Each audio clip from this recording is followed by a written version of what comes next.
Grief doesn't ask permission. It arrives when we least expect it. It arrives in candles, in costumes, and in memories. October isn't just Halloween. It's Samhain. It's All Saints' Day. It's All Souls' Day.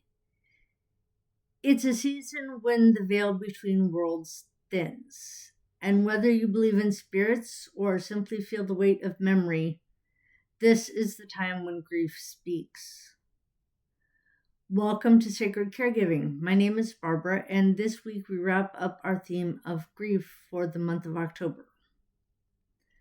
So, what is this veil that I'm talking about?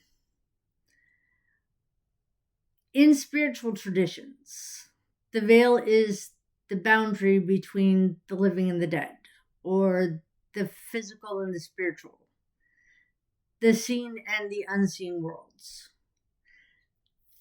Think of it like a bridal veil.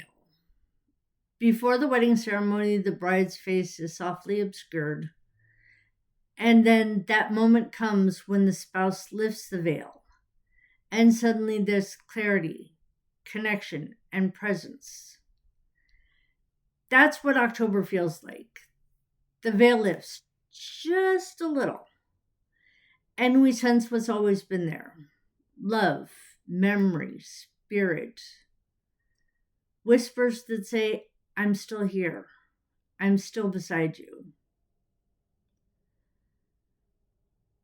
So, why does the veil thin?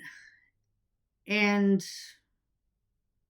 what caregivers know about when the veil thins? So, when we talk about the veil thinning, in Celtic tradition, it's called Samhain. It marked the end of the harvest and the beginning of winter, a time when the veil between worlds was believed to be thin, and that we could get a little peek into the other world. It's also the Celtic New Year, a moment of death and rebirth in the seasonal cycle, much like Dia de los Muertos.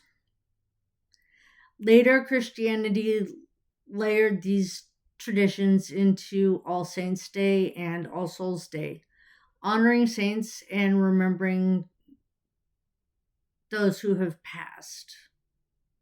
And Halloween itself, All Hallows' Eve, still carries the echoes of those ancient rituals, costumes, candles, storytelling, and honoring the unseen. But for caregivers, for those of us who have sat beside someone as they prepare to cross that veil, this isn't just seasonal. We know what it feels like when the veil lifts, even if we don't know the name for it.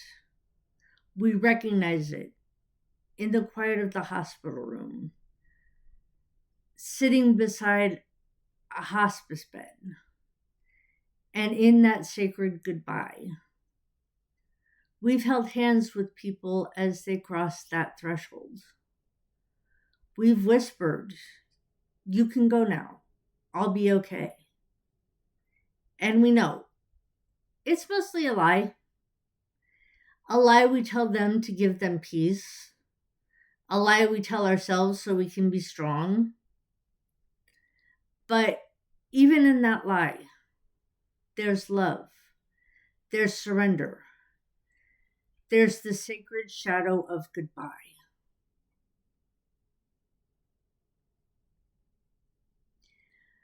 There's a song by one of my favorite folk music groups, Riley Maloney, that talks about that goodbye.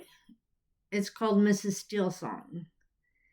And I always love the story of that song, and it has more resonance with me now that I've lost my mom.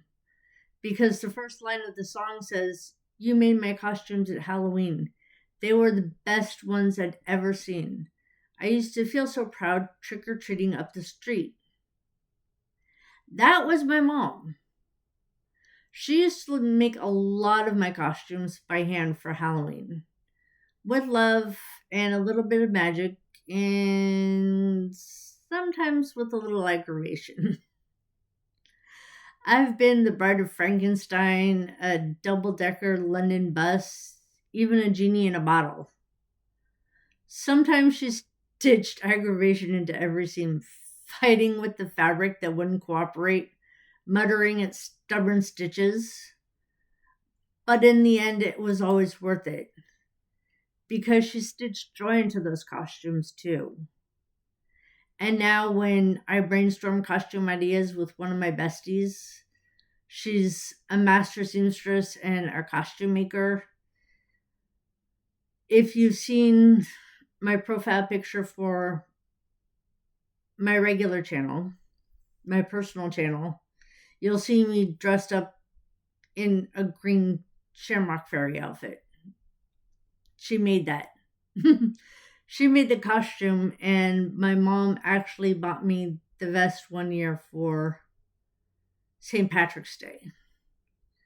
And my friend, upon seeing that vest, I was just like, can we do something with this, around this vest and create a costume? And my friend just went to town.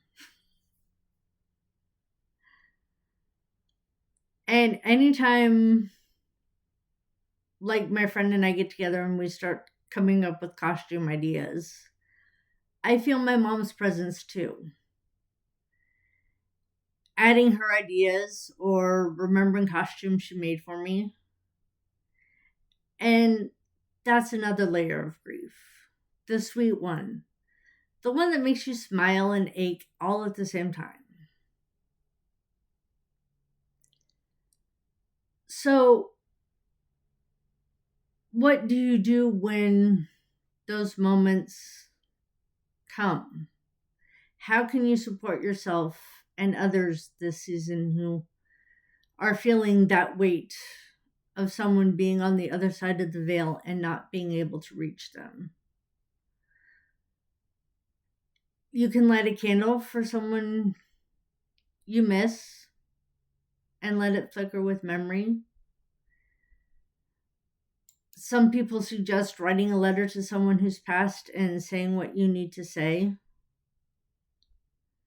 Share a story online or in person that keeps that spirit alive. You can share your story down in the comments.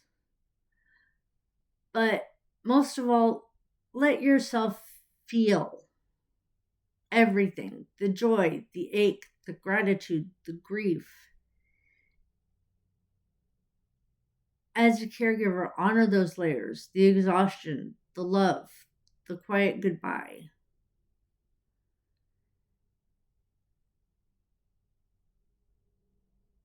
And if you're walking through sacred shadows this season, you're not alone. If this touched you in some way and you'd like to help my channel just a bit more, please hit that like and subscribe button. It helps this message reach more caregivers, more grievers, more people who need to know they're not alone in this journey of caregiving. Thank you for watching. Thank you for being a caregiver. It really is sacred work.